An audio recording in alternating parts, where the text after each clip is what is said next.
Dans cet épisode, nous allons parler du staccato. Que veut dire staccato? Staccato est simplement le terme qui définit le fait de jouer la note piquée ou détachée. Pour jouer une note piquée, il faut simplement imaginer que votre clavier est brûlant et vous jouez les notes en enlevant rapidement le doigt du clavier.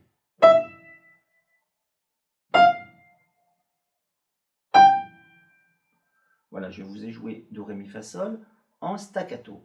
Ce qui permet, cette technique d'enlever rapidement le doigt de la touche, permet à l'étouffoir de se repositionner tout de suite sur les cordes et donc d'éteindre tout de suite le son.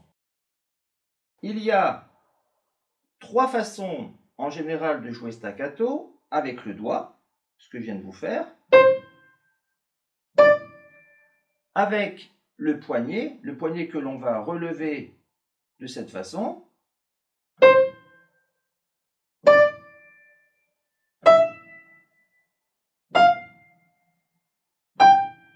là j'exagère un peu le geste, mais c'est pour que vous compreniez bien. Et sinon, il y a la troisième façon de faire staccato, c'est le mouvement complet du bras, comme si le coude était l'axe, et on va remonter à chaque fois le bras assez rapidement pour que ça donne justement l'esprit staccato. Alors cette technique du bras, on l'utilise plutôt quand on joue des octaves.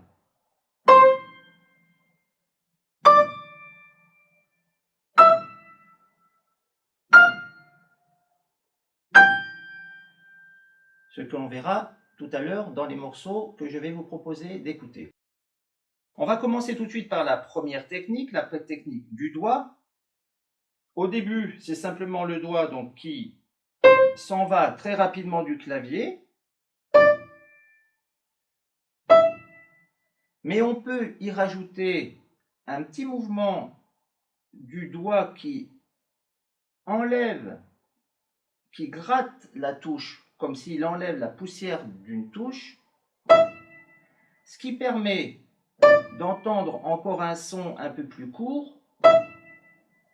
Et c'est une technique que l'on peut faire uniquement avec le doigt dans les passages un peu plus rapides, ou si l'on veut vraiment un côté très sec, très court de la note, et qui nous permet avec finalement un minimum de moyens d'arriver à faire des sons très courts. Si on voulait faire le même son avec le bras ou avec le poignet, il faudrait faire beaucoup plus d'énergie. On serait obligé de se concentrer pour faire un mouvement assez rapide du bras, alors que là, il suffit de gratter la touche et on peut le faire rapidement sans aucun effort. Donc on va commencer, je vais vous expliquer, je vais vous montrer cette technique de détacher du doigt dans un prélude de Jean-Sébastien Bach, et c'est à la main gauche que l'on va détacher. Je vous montre le prélude.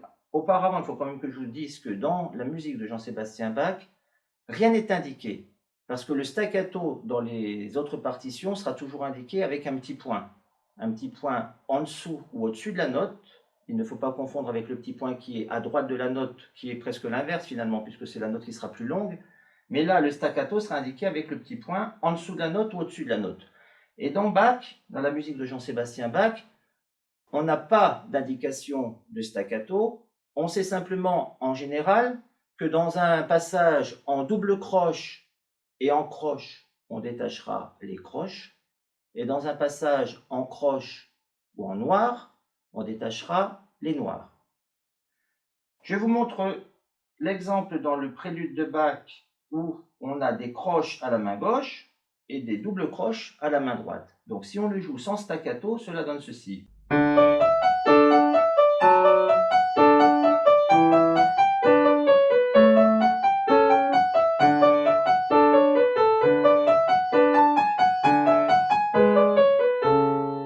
Et maintenant en staccato, avec le doigt à la main gauche.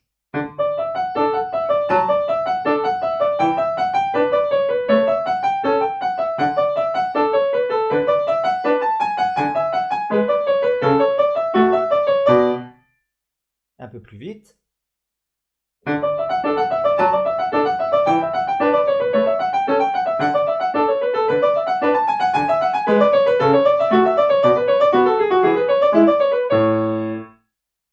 Autre exemple, dans un autre prélude, toujours à la main gauche détachée.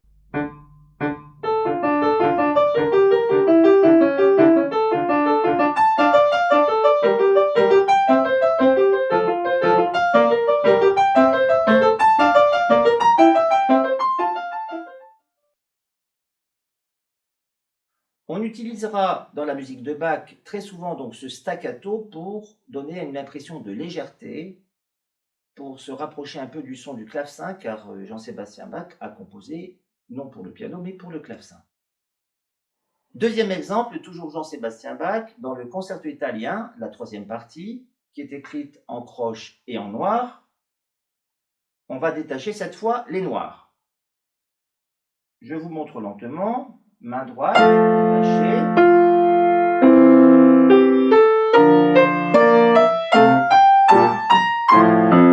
Main droite, détachée. Et là, c'est la main gauche qui est détachée. Donc plus vite, sans détacher aucune note.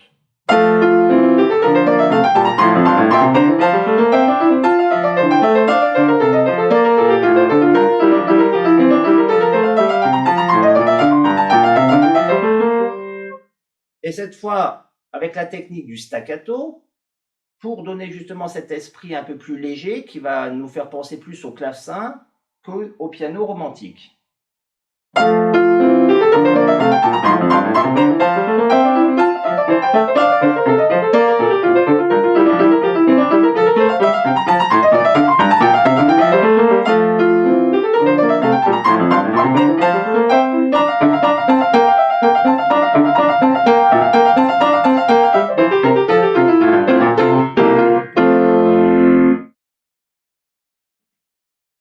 Autre exemple d'un staccato très court dans une sonate de Mozart, la sonate en Do majeur. Dans le passage lent, à un moment, on a une toute petite gamme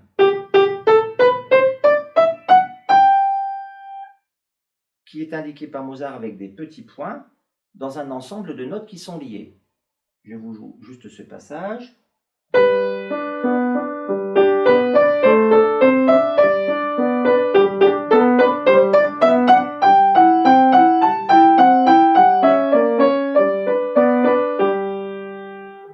Et là, il y aura juste à la suite une seule note détachée, le fa dièse qui va suivre, qui sera staccato, mais qui va mettre en relief toute la phrase suivante.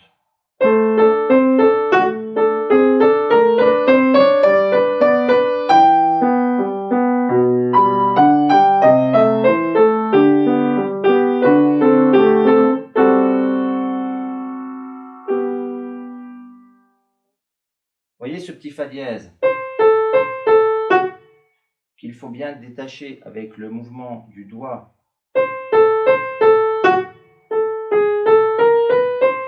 et qui permet après de bien profiter de la montée bien liée, bien legato de la main droite. Dernier exemple du staccato avec le doigt dans un rondo de Mendelssohn. Je reviens quelques instants sur cette technique du doigt. Lorsque l'on apprend le piano pour débuter, on réfléchit à se dire le clavier est brûlant, donc j'enlève rapidement le doigt. Et on pourrait se dire pourquoi se fatiguer à gratter la touche, qui demande quand même un petit effort en plus. Ben, tout simplement parce qu'on en a besoin lorsque l'on va très vite. Pour jouer un morceau très rapide, on est obligé d'utiliser cette technique, car sinon on n'aurait pas le temps de rejouer le doigt suivant en ayant détaché avec simplement le doigt. Il faut que le doigt soit toujours en contact avec le clavier pour pouvoir enchaîner les passages rapides. Je vous montre cet exemple sur le rondo de Mendelssohn, qui est tout en staccato.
Passons maintenant à la deuxième technique du staccato avec cette fois le mouvement du poignet que l'on a vu tout à l'heure.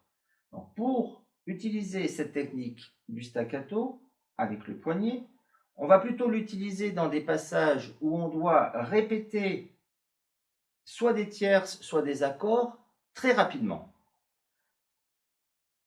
C'est plus pratique de répéter rapidement deux tierces, par exemple, en faisant ceci, que avec les doigts, on n'arrive pas bien à le faire vite, alors qu'avec le poignet, je vous le fais lentement une fois et plus vite, et encore plus vite.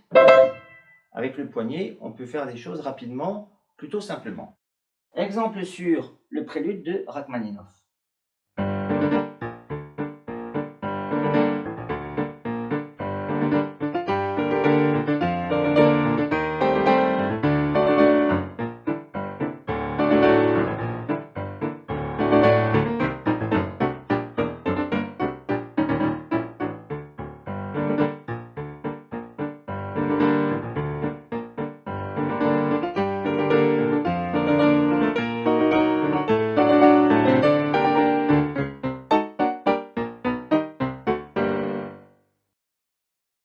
Avant de passer à la troisième technique du staccato, qui est la technique avec le mouvement du bras, le bras qui fait levier avec le coude, que l'on va utiliser dans les octaves, je vais vous parler d'un staccato un peu spécifique, qui est un staccato que l'on n'entend pas détaché.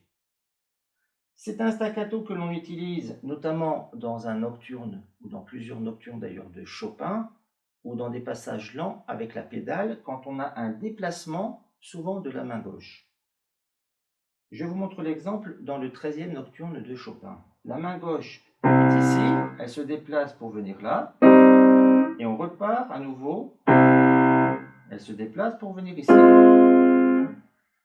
On va la jouer staccato à la main gauche, on ne va pas rester coincé sur la note, mais on va partir rapidement.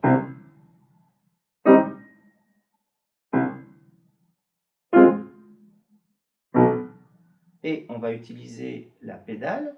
Donc l'impression sonore sera une impression de lié, mais en même temps la technique de la main gauche sera une technique de staccato.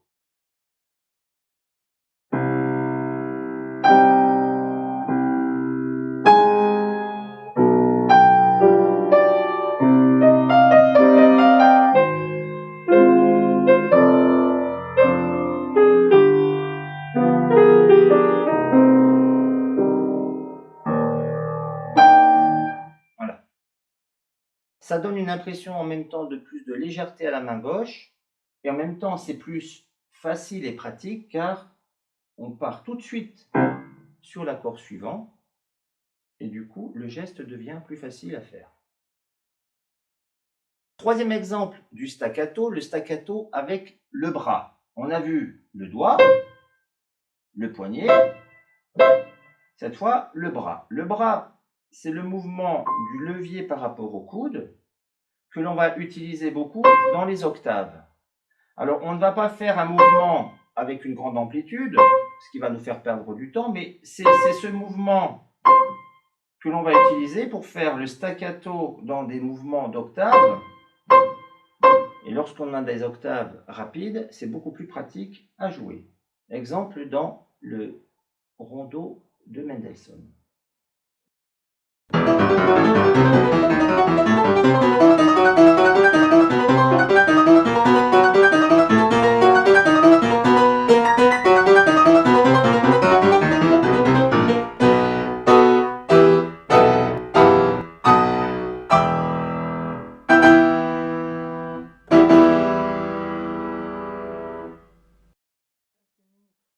Voilà pour les principales techniques du staccato. Il y en a d'autres. Nous en parlerons dans d'autres épisodes. N'oubliez pas de vous abonner. La prochaine fois, nous parlerons des octaves brisées.